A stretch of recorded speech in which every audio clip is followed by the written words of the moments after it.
नमस्कार मंडळी, पुन्हा एकदा तुमचं मनापासून स्वागत आहे मन रेसिपीजमध्ये. आजची जी रेसिपी आहे ती पण फार स्पेशल आहे, बघू शकता. कॅप्शनमध्ये तर तुम्हाला कळालंच असेल. त्याच्यासाठी मी काय काय घेतलेले चला बघूया. ह्याच्यासाठी मी अद्रक, लसूण आणि कोथिंबिरीची पेस्ट वाटून घेतलेली आहे, बारीक केलेली आहे. थोडासा कढीपत्ता घेतलेला आहे. त्याच्यामध्ये मी जे आपलं बीटरूट असतं ते सुद्धा असं बारीक कट करून घेतलेलं आहे, असं क्यूब्समध्ये. आणि हिरवी मिरची घेतली 4-5 बारीकमधून कट करून, आणि कांदा घेतलेला आहे. त्याला छान मस्तपैकी स्लाईसमध्ये मी कट करून घेतलेला आहे कांदा, एक मोठा कांदा.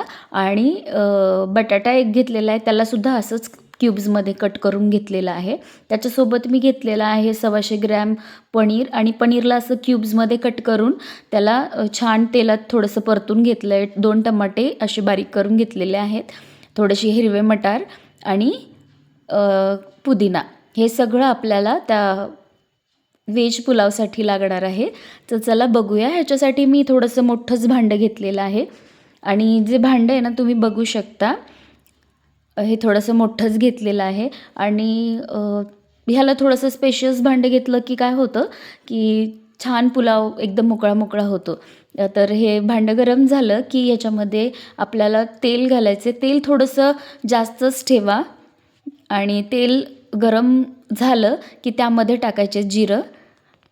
जिरं छान तडकले की त्याच्यामध्ये आपल्याला जे वाटण केलेले आहे आपण, अद्रक, लसूण आणि कोथिंबिरीची पेस्ट घालायची आहे. त्यालासुद्धा छान परतून घ्यायचे, कारण त्याला कच्चा वास असतो ना, तो वास जाईपर्यंत त्याला छान गोल्डन ब्राऊन होईपर्यंत त्याला छान परतून घ्यायचं. असं बघू शकता तुम्ही.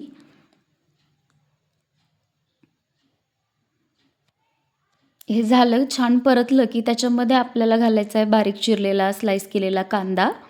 हा कांदा असा फोडून टाकायचा हाताने, म्हणजे तो पटकन म्हणजे तळून जाईल, पटकन तळेल. बघू शकता अशा प्रकारे त्याला व्यवस्थित परतून घ्यायचं आहे. त्याच्यात थोडंसं कढीपत्ता घालायचे आपल्याला.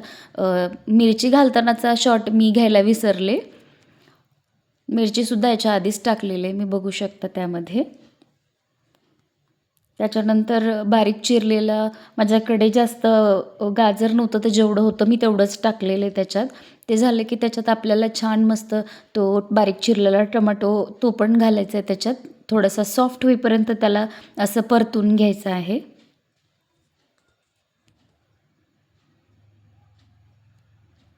छान परतून घेतल्यावरच आपल्याला त्याचा टेस्ट थोडा आणखीन छान लागतो बघा.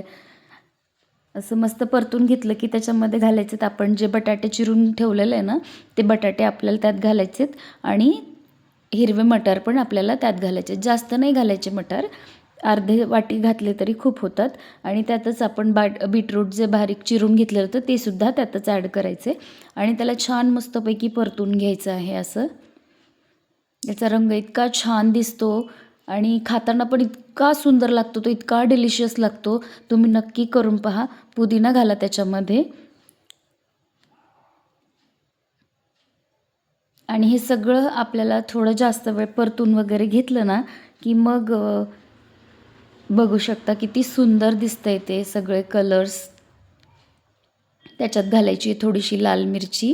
लाल मिरची ॲक्च्युली ही घरची आहे त्याच्यामुळे थोडी जास्त लाल नाही आहे ती, मीठ चवीनुसार. आणि जे पनीर तळून ठेवलं होते पनीर, ते आपल्याला यात घालायचे आहेत. याला मस्त छान परतून घ्यायचं आहे. आणि हे जोपर्यंत म्हणजे छान होतं आहे, तोपर्यंत मिक्स होतं आहे छान बारीक, छान शिजलं जातं आहे, तोपर्यंत आपण काय करूयात, आपण जो तांदूळ आहे ना तो आपण त्याला थोडंसं शिजून घेऊयात. एका भांड्यात पाणी घेतलं आहे, त्याच्यात मी हे असे सगळे खडे मसाले टाकलेत. आणि त्याच्यामध्ये आपल्याला टाकायचं आहे मीठ.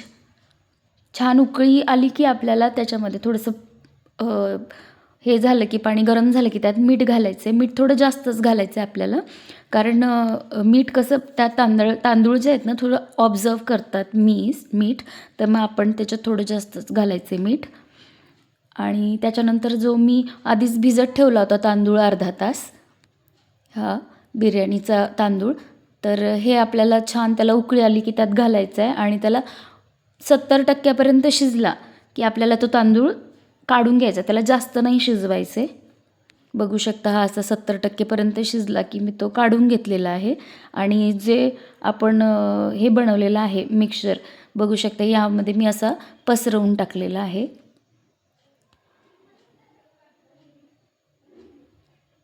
यात पाणी वगैरे घालायची काही गरज नाही, कारण तांदूळ मी छान शिजून घेतलेला आहे, तर तो वाफेवरतीच इतका छान होऊन जातो. त्याच्यात मी थोडंसं छान त्याला बिर्याणीसारखा थोडासा कलर वगैरे यावा म्हणून मी हा एक कलर टाकलेला आहे आणि हा हिरवा एक कलर टाकलेला आहे. आणि त्याला झाकून मंद आचेवरती त्याला 10 ते 15 मिनिट होऊ द्या. इतका सुंदर, इतका डिलिशियस लागतो. ह्याला काही जास्त मेहनत वगैरे नाही आहे. तर तुम्ही नक्की बनवा. तुमच्या फॅमिलीसोबत एन्जॉय करा. आणि तुम्हाला जर रेसिपी आवडली असेल तर माझ्या चॅनलला सबस्क्राईब करा.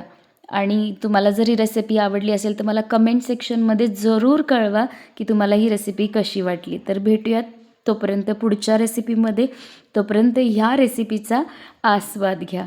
भेटूयात पुन्हा. धन्यवाद.